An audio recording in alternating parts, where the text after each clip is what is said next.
J.M. Ibarra at Fiang Smith mainit na sinalubong ng kanilang mga tagahanga sa Siquijor Port. Nasa probinsya ang dalawa dahil meron silang gagawing photoshoot, bagay na tiyak na aabangan ng J.M. Fiang fans.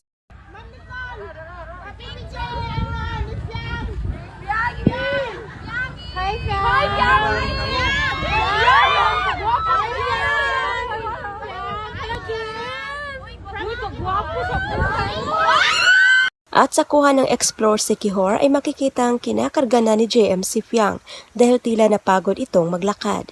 Wala na kasing halos pahinga ang dalawa dahil sa kaliwat ka ng trabaho.